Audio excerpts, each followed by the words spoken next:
আর এই মাংসটা যে খাবে খেয়ে সে নিজেই বলবে হ্যাঁ পিওর খাসি খেয়েছি। তোমার কি মনে হয় এই বিরিয়ানিটা কি দাদা বৌদি বিরিয়ানিকে টক্কর দিতে পারবে? অবশ্যই। দাদা বৌদি বা ডিবাপির থেকে কোনো অংশে কম না, পুরো 250 গ্রামের একটা পিস। দাদা বৌদির একদম কপি ভার্সন বলা যায়। Hello hello hello, long video alert. ভিডিওটা একটু বড় হবে, কিন্তু সবার কাছে রিকোয়েস্ট ভিডিওটা শেষ অবধি দেখো। আশা করছি এই ভিডিওতে একটা নতুন জায়গার নতুন কিছু সন্ধান তোমরা পাবে। গত পরশুদিন জোম্যাটোর একটা বিরিয়ানির কম্পারিজন আমি করেছিলাম, তো সেই কম্পেয়ার করে আলটিমেটলি মুখের স্বাদটা নষ্ট হয়ে গেছে। দুটো বিরিয়ানি ছিল অতীব জঘন্য। আমি একটা রেস্টুরেন্টেরও নাম নিচ্ছি না এই ভিডিওতে, যারা দেখোনি আই বাটন এবং ডেসক্রিপশনে লিংক দেওয়া রইলো, তোমরা দেখে আসতে পারো। নষ্ট হওয়া স্বাদ এটাকে তো আবার ফেরাতে হবে, আর এই স্বাদটা ফেরানোর জন্য একমাত্র দাওয়াই হচ্ছে ব্যারাকপুর স্টাইল বিরিয়ানি। আবার ব্যারাকপুর স্টাইলের মধ্যেও স্পেশালি সেটা যদি দাদা বৌদির বিরিয়ানি হয় তাহলে তো কোনো কথাই নেই। তো এই বিষয়ে খোঁজ করতে করতে একটা জায়গার সন্ধান পেয়েছি যেখানে ব্যারাকপুরের দুটো নামকরা বিরিয়ানির পুরনো শেফ কাজ করছেন। তো আমি ভাবলাম এর থেকে বেটার অপরচুনিটি আর কি হতে পারে। ভ্লগও হবে প্লাস মুখের টেস্টও ফিরবে। আজকের ভ্লগ 15-এ কথা বলবো খুঁজে পাওয়া এই নতুন বিরিয়ানি সম্পর্কে, যেটা বদলে দিতে পারে অনেক কিছুই। খবরের কাগজ সবে ট্রেন থেকে নেমেছে, তার হিসাব লিখতে ব্যস্ত নিতাই কাকু। বল্টুদা কাগজগুলো গুছিয়ে নিচ্ছে, পটলাদা তার ডিউটিতে নেমে পড়েছে। এলাকার পুষ্টি বুঝিয়ে রাখার কাজ শুরু হয়ে গেছে। রেল লাইনের ধারে মানুষকে ভিআইপি বানানোর প্রস্তুতি চলছে। বাচ্চার বিরিয়ানিতে তখনও তালা বন্ধ। এলাকায় যানজটের তীব্র সম্ভাবনা দেখা যাচ্ছে। এলাকার মানুষ সকালে চায়ের থেকে বেশি কচুরিটাই পছন্দ করছে আজকাল। কি ভাবছেন, কোথায় আছি? Welcome to Habra.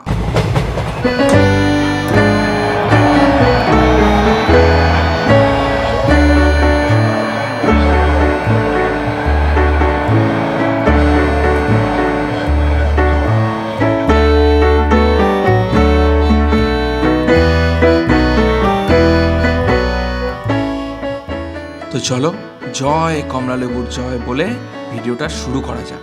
আমরা এখন আছি মিনি দাদা বৌদি বিরিয়ানিতে, যেটা হাবড়ার মা মনসা হোটেল, চালপট্টি মা মনসা হোটেলে। বাইরে এত ভিড় যে বাইরে দাঁড়িয়ে ইন্ট্রো শুট করতে পারলাম না। পুরো ভিডিওটা দেখতে থাকো, অনেক কিছু জানতে পারবে কেন এই বিরিয়ানিটাকে দাদা বৌদির কপি বা মিনি বলা হয়।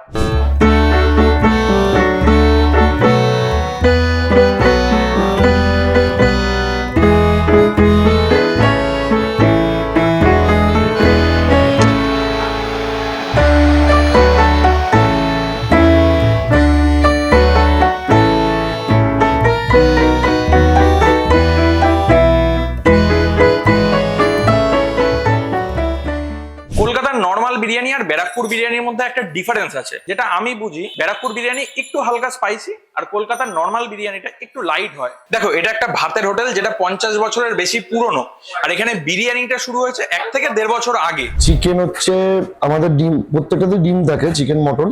চিকেন হচ্ছে 140 টাকা, বসে গেলে আনলিমিটেড রাইস। আর হচ্ছে মটন হচ্ছে একটা আছে 220 টাকা, ওটা হচ্ছে 150 গ্রামের পিস। আর যেটা 250 গ্রামের পিস সেটা 310 টাকা। ডিম থাকছে, রাইস আনলিমিটেড বসে খেলে। আর শুধু যদি আলু রাইস কেউ নেয় তাহলে 80 টাকা আনলিমিটেড, আর এগ রাইস দিয়ে 90 টাকা। আর এর সাথে সাইড ডিশ হিসেবে কি পাওয়া যাচ্ছে? চিকেন আপাতত শুধু চিকেন চাপ আছে, চিকেন চাপ 60 টাকা পিস। স্যালাডে এই গ্রিন চাটনিটা দেখে বোঝা যাচ্ছে এটা দাদা বৌদি বা ডিবাপি থেকে কোনো অংশে কম নয়। এই যে ব্রাউন রাইস, এই ব্রাউন রাইস গুলোই কিন্তু ব্যারাকপুর বিরিয়ানির একটা অন্যরকম পরিচয়। মাটনের পিসটা দেখো, উফ, খুব গরম। দাদা বৌদি বা ডিবাপি থেকে কোনো অংশে কম না, পুরো 250 গ্রামের একটা পিস। এরকম বড় বড় আলুই আমরা দাদা বৌদি বা ডিবাপিতে খেয়ে থাকি জেনারেলি। চিকেনের সাইজটা দেখো, পুরো 150 গ্রামের একটা চিকেন, হাতে ধরা যাচ্ছে না, খুব গরম। এর সাথে দিয়েছে একটা ডিম। ডিম তো ডিমের মতোই খেতে, এটা নিয়ে আর এক্সট্রা করে কিছু বলার নেই। বিরিয়ানিটার লুকে তো দাদা বৌদি বা ডিবাপির পুরো একেবারে সমান সমান, কিন্তু এবার দেখতে হবে টেস্টটা কেমন। টেস্টে কি দাদা বৌদি বা ডিবাপির সমান সমান? আলু দিয়ে একটা বাইট নিয়ে দেখি, ফার্স্ট বাইট।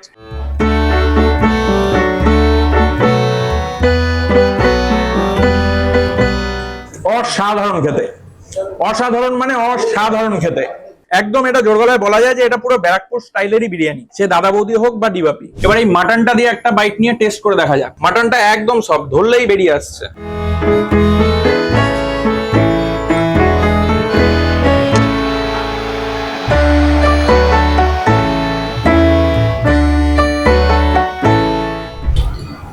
পুরো দাদা বৌদির একদম কপি ভার্সন বলা যায়। ব্যারাকপুরে গেলে আমি চিকেন বিরিয়ানি একদমই খাই না, তো চিকেন বিরিয়ানি ব্যারাকপুরের সাথে আমি কম্পেয়ার করতে পারবো না, তবু এখানের হিসাবে চিকেনটা কেমন হয়েছে কি হয়েছে আমি বলতে পারবো। জুসি। এখনকার বিরিয়ানিতে যে সমস্যাটা হয়, চিকেন বলো রাইস বলো যেটাই বলো ড্রাই থাকে, কিন্তু এখানে সেটা করা হয়নি, সম্ভবত এটা পেঁয়াজের রসে বানানো হয়েছে। দেখো রাইসের কোয়ান্টিটি এতটা দিয়েছে যে শেষ করে ওঠার মতো না, আনলিমিটেড যে ব্যাপারটা ওটা লাগে না, তবু ওরা বলছে যে ওরা আনলিমিটেড রাইস যতক্ষণ বসে খাবে দিতে পারবে। দেখো বিরিয়ানিটা পুরো তো খেলাম, এবার আমি হলফ করে বলতে পারি এই বিরিয়ানি দাদা বৌদি বিরিয়ানিকে টক্কর দিতে পারবে। আচ্ছা সুমন দা, তুমিও তো বিরিয়ানিটা খেলে, তা তোমার কি মতামত, তোমার কি মনে হয় এই বিরিয়ানিটা কি দাদা বৌদি বিরিয়ানির সাথে টক্কর দিতে পারবে? অবশ্যই পারবে। যেটা বলতে যাচ্ছিলাম যে কোয়ালিটি, বিরিয়ানি যে কোয়ালিটি, প্রাইস অনুযায়ী যে কোয়ালিটি, কোয়ান্টিটি আর টেস্টটা অবশ্যই খুবই ভালো।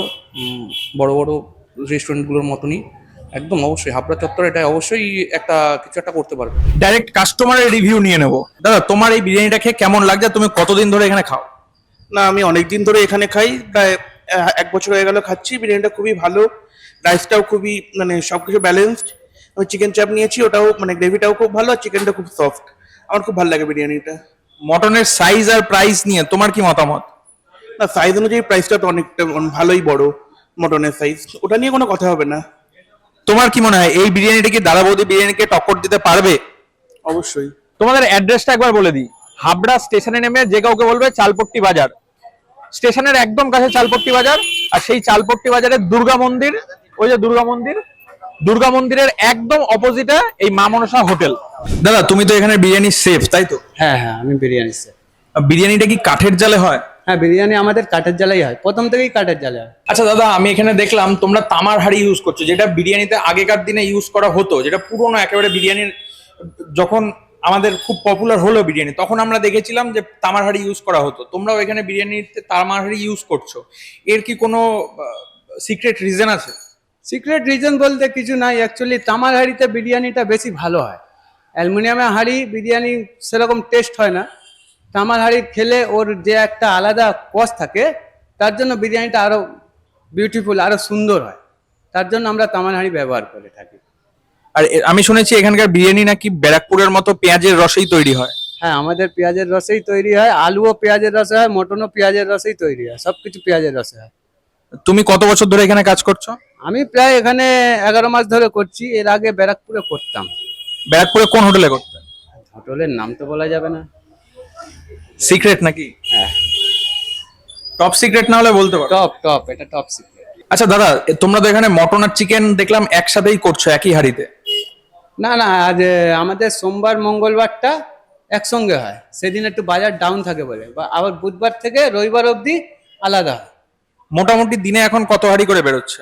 মোটামুটি ওই ধরুন না, আজকে হয়তো 2 হাঁড়ি, আর না তো এমনি 3 হাঁড়ি লেগে আছে অ্যাভেলেবেল, 3 হাঁড়ি রোজ পার ডে।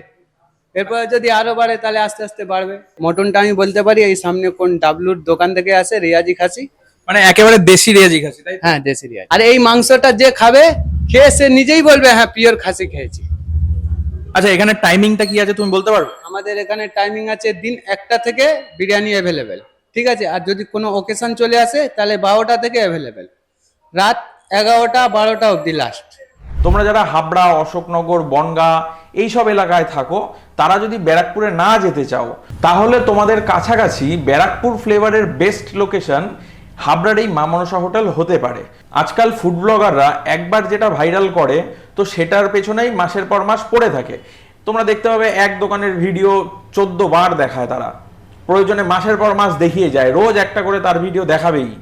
তো যাই হোক, এই কারণে এই হোটেলটার ভিডিও সেরকম একটা দেখা যায়নি বলে আমার বিশ্বাস। এছাড়া তোমরা একবার অন্তত এখানে ট্রাই করে দেখতে পারো এখানের কোয়ালিটি কেমন। আমি তো টেস্ট করেছি, আমি হলফ করে বলতে পারি এটা ব্যারাকপুরের দাদা বৌদি বা ডিবাপির সাথে একেবারে সমানে সমান টক্কর দিতে পারবে। তো এই ছিল আজকের ভিডিওটা যদি ভালো লেগে থাকে তাহলে একটা লাইক করে দিও প্লিজ, আর তোমাদের যা মতামত সেটা কমেন্টে একটু জানিও। দেখা হচ্ছে নেক্সট কোনো ভিডিওতে, ততক্ষণ টাটা। তো এই ভিডিওতে ড্রোনের ফুটেজ দিয়ে সাহায্য করেছে অসীম বল।